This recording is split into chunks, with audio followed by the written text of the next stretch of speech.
live. Yo guys, what is going on? Blossom is back and welcome back to another episode of Top Drives. Now, as I'm recording this video, it is 6:12 p.m. on July the 3rd. It is a Monday, one day before Independence Day, baby, okay? So I hope you guys are having a great 4th of July weekend.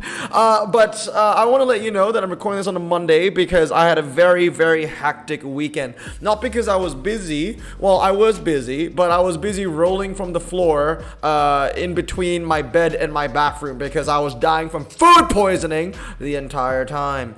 Now, the funny thing is, some of you may know that I'm really into fitness and I'm a boxing instructor and so on and so forth. And I actually have a very, very healthy diet, all right? I don't drink. I do not smoke. I do not eat oily foods. I do not eat fried foods. I don't drink soda. How the hell did Blossom get food poisoning? Cereal.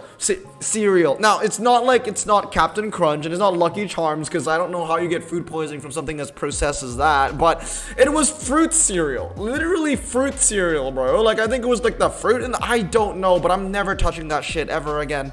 But I had a very, very eventful weekend of suffering, and because of that, I did not post on Saturday, which was the day that I was going to talk about the track sets and also review the pack for the final. And usually I do that for every single tri-series, and I think for every single tri-series that we've had recently, we needed that video the most because the track sets were absolutely abysmal. Now the thing is, I know people want me to make a rant video. I want me to make a rant video, but I'm slowly recovering from food poisoning, and like I said, I live a very healthy lifestyle, so I don't get food poisoning often. This was the first time I got food poisoning in literally years, so much so that I didn't know how to take care of myself with food poisoning. Look at these are charcoal pills, and apparently you're supposed to take these when you suffer some kind of poisoning of some sort. And because I've never taken them in my life, this was prescribed because I had to go to the hospital for this, and since I barely get food poisoning and I never take charcoal pills, I didn't know how to take these correctly. So the first 4 pills or the first 5 pills that I took were completely redundant because apparently you're supposed to take these pills on an empty stomach, but usually when you take medication, you're supposed to take medication after you've eaten, so everything digests better. But apparently with charcoal pills, you're supposed to take them on an empty stomach. So the first 5 I just ate while eating food, and they just didn't work because you're supposed to take these on an empty stomach. So really only 3 pills that I took were actually beneficial. But anyway, I've more or less recovered now, but I still don't have the energy to really completely full on rant at you guys about the track sets. But oh my goodness, let's talk about everything that went over this weekend, because outside of the suffering, there was obviously, the final for the Audi R18 TDI, which is the biggest prize car that has been released since juice, power bread, wonder bread. What's the saying? It's the best creation since sliced bread. The R18 is the first 100 plus RQ prize car since God knows when. I think it was not even the Avia, because the Avia is 100. The Ultima RS, when it was released, it was 96. Now it's considered 101. I guess you can say that the last 100 plus prize car was for the Ultima RS. I don't think there was any other car that was 100 plus. So yeah, the Ultima RS, and that was at the start of the goddamn year, 140 days ago. So this was a big deal. So basically my entire weekend was just based around 2 things. It was, well, actually, in a sense, this is a great segue, by the way. My entire weekend was actually based off one thing. It was shit. Because, first of all, I saw a lot of my own because I had food poisoning. I know, too much information. But number 2, the track sets were absolutely shit for the final. I know, I'm kind of slowly getting my energy back, and I know it feels good, doesn't it, to have that position of power and energy again. I just came back, by the way, from running a 5K, so that's how I know that I'm better now. But yeah, I just want to talk about the final, dude, because this was just an absolute shit show of an event. And another part of me that doesn't really want to rant anymore is because I've ranted so much about bad track sets. How many times do I need to rant and put my arm on the line, or put my arm on the sword or the chopping block to rant? Every time I say that the guy that works at Hudge that makes a track set needs to be fired, I'm putting myself in the firing line as well, because I mean, honestly, should I be saying this? I don't think so. It's not very nice to say someone at a company should be fired unless they deserve to get sacked. And they do, because like the track says it's just so, the final was such a mess. And okay, where do I begin? Where do I start? I don't even know. Okay, number one, the Audi R18 TDI Ultra. I'm gonna name this in the thumbnail of the video because I do genuinely mean it. Do I deserve this car in my garage right now? Yes and no. I think that I do deserve the car because I made some decisions that not a lot of players would have made, that showed creativity and tenacity and perseverance. But at the same time, I don't think I actually deserve having this car in my garage right now because the hand that I used to win this was that. Bro, when was the last time you won like a 100 plus RQ legendary prize card with 4 ultra rares and 1 epic? Like, the thing was, right, you can't really fault, and I can't even fault anybody. Like, I knew people that won this with just ultra rares. It's like, you can't really fault them because the best possible cars that you could have used for this final, 3 of them were ultra rares anyway. You had, well, or at least 2, right? Like the A-Barf and the Avalanche. A lot of people were also using, oh sorry, this wasn't the actual hand I was using because I actually wasn't using the Avalanche. I was using the MKS, so we'll find that real quick. So literally most hands, right, were literally just people running like the MKS and then 1 Avalanche and 1 A-Barf. And then like the best possible hand, if I didn't have food poisoning, I would have made the video.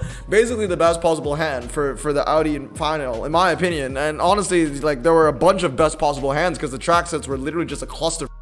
But in my opinion, the best possible hand would have been, you know, 1 500, no, not that, 1 500, 1 Avalanche, 1 RS6 Avant, and then the R8.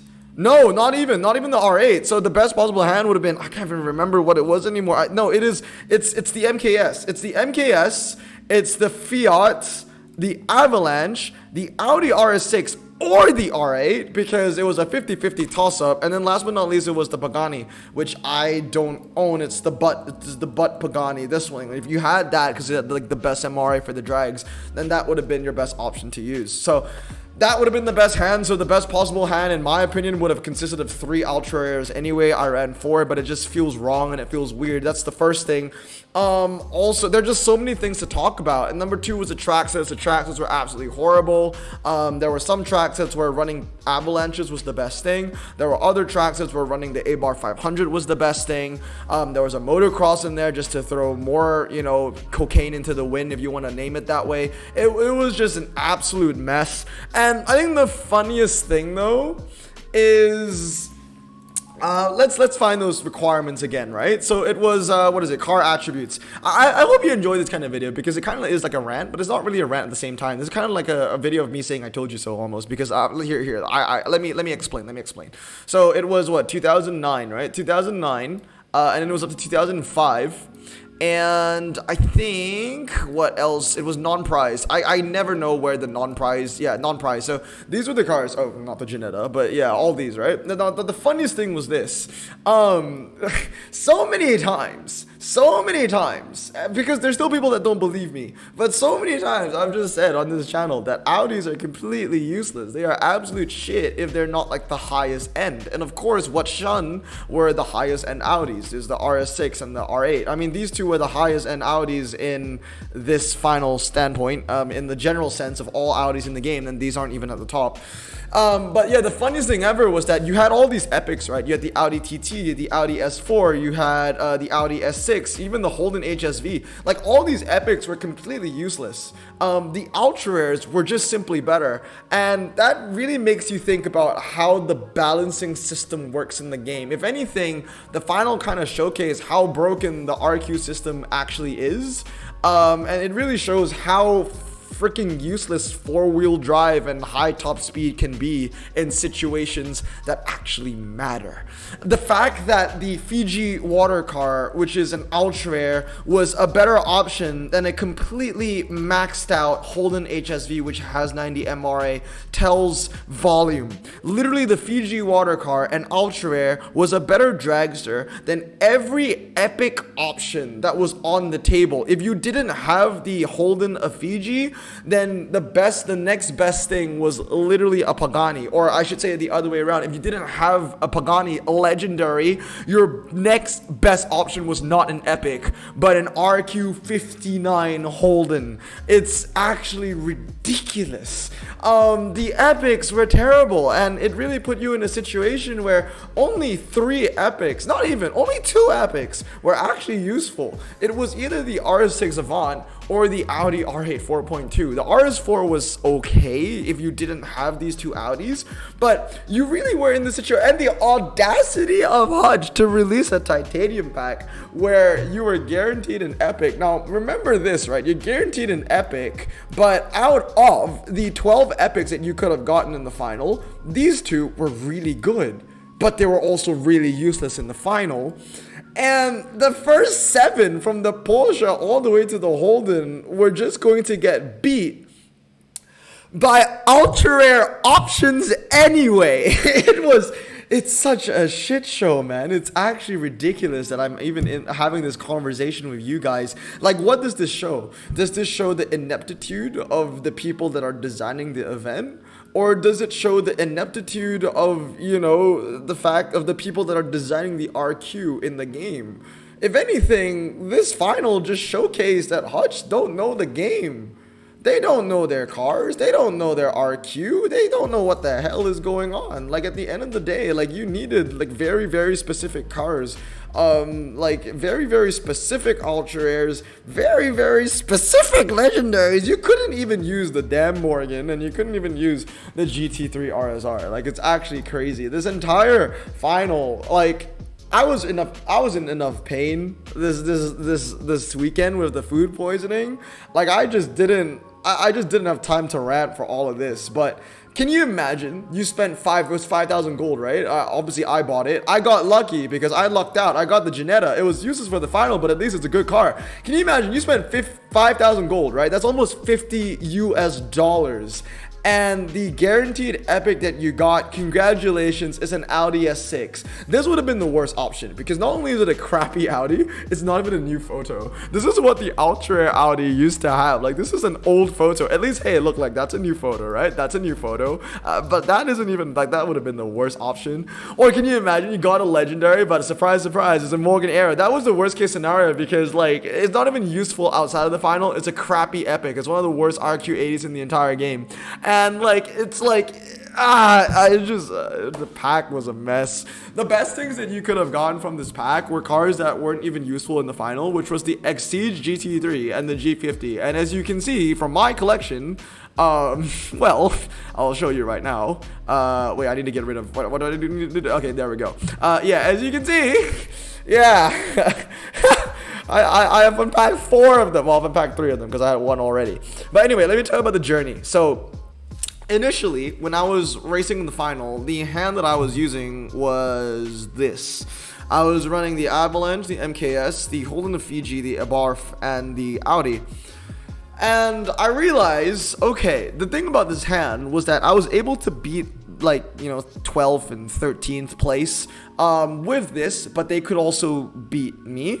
On every track set. There are 4 track sets, and they could beat me on every single track set, but I could beat them on every track set. But then I realized, you know what? I did the most and this is why I think I kind of deserve it. I don't deserve it. I don't think I deserve winning it because, number one, 4 ultra rares. I just don't feel gratified. I don't feel satisfied with 4 ultra rares, considering that everyone above me in the bracket had max legendaries. I'm not gonna lie, I was very lucky to win this. I don't think I deserved it. Like, literally, there were better hands under me. It's just that I did the most big brain move that could have backfired or helped. So what was that big brain move that actually propelled me to winning this?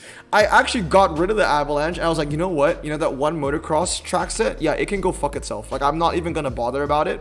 Because there were 2 track sets where if you ran, because like I said, every track set was completely different, and I don't like this. I don't like it. I'm not trying to condone it, but there were 2 track sets that were completely, like, every track set was completely different, but there were 2 track sets where running no Avalanche avalanche, and actually running 2 A-bar 500s was actually incredibly potent on. I realized, wait a minute, no one could actually beat me if I ran this, even if they had a max legend, because this was the situation.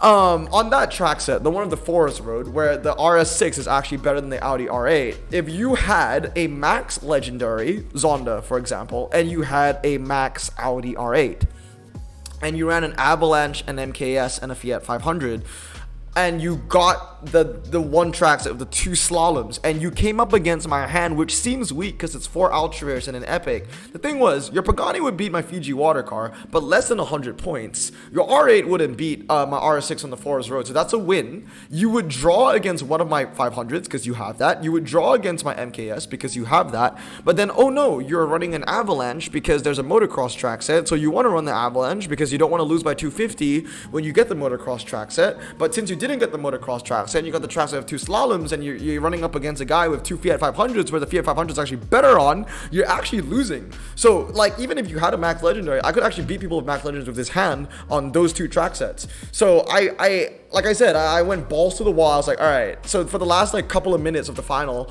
I played this without the Avalanche, and whenever I got the track set that had the motocross in it, I immediately quit. I didn't even bother. I immediately quit. I was like, I know I'm not winning this. I'm quitting. I'm going to re-roll again, and hopefully I don't get that 25% chance of a motocross track set. And yeah, it paid off, because the last single race that I did with 5 seconds to go was the track set with 2 slaloms, and I managed to beat, I basically could beat anybody because of that track set. I got a win on the final second, and I got 10th place with a second to go. Like, you could not get any closer than that. That was the snipe of the century. If anyone has watched Saving Private Ryan, you know that one sniper scene where the protagonist sniper kills the antagonist sniper? That's exactly how I felt with this final. Like I said, I feel like a part of me kind of deserves it, because I was the only person in the bracket that actually had the balls to say, oh, F the motocross, I'm running 2 Fiat 500s, unga bunga. But also at the same time, I won a really high profile prize car with 4 ultra rares. Like, what? I don't deserve it. It doesn't feel right. And that brings me down to the main part of, you know, the track sets being an absolute mess. At the end of the day, Top Drives is a game where you want to feel satisfied and gratified. You want to feel good about, you know, playing the game. I did not. The entire time in the final, did I feel good about anything? Well, part of me would say no, because I was suffering from food poisoning, but also at the same time, like, you know, like, it just didn't feel right. It doesn't feel like, even up till now, I have this car, but does it feel like I deserve it? I'm on the fence. Like, I feel like maybe I do deserve it, maybe I don't. I don't know. Like, it's... At the end of the day, I won the car. I'm very happy. It's a really, really good car. It's one of the best cars ever released. But, like, I'm a relatively honorable person, and I want to feel like, because also at the same time, when I feel like someone doesn't deserve winning a prize car, especially in the YouTube comments, I will call you out. I'll be like, oh, that was your hand, you didn't deserve that shit. And it works both ways. I want to feel like I deserve the prize car that I won, and I will just never have that feeling for the Audi R8. I'm forever grateful that I have it, and I am also forever grateful to Victory, because Victory was actually in that bracket, and he told me that he actually gave me a win at the end. And I'll always be forever grateful for that. But at the same time, it's like, I love you, and like, I'm talking to Victory right now. Like, I love you, and I will help you if I see you in a bracket. But at the same time, I just want to feel satisfied when I win a prize car. And I don't know if I feel satisfied with winning the R18. That's the thing, when you play this game, is like, you want to feel like you earned something, and I just feel so on the fence about it. And it's just, everything about this Tri-Series is just, like I said, it ended the best way possible. I won the prize car, but just everything about it felt so messy. And I'm a very organized person. I like to take meticulous steps in order and have everything come together in one, you know, great fruition build-up, you know, like the Avengers Endgame final. And this one just felt like, I feel like I just, I guess you can say I won the lottery. Like, I'm the one guy that made it to Harvard that actually is really stupid. Like, I don't know, man. But that's how I feel about everything. I don't know how long this video is. I just wanted to share my thoughts because I couldn't share my thoughts when I was sick this weekend. But I hope you guys have a great day. Remember to stay safe, wash your hands. Blossom out. Peace.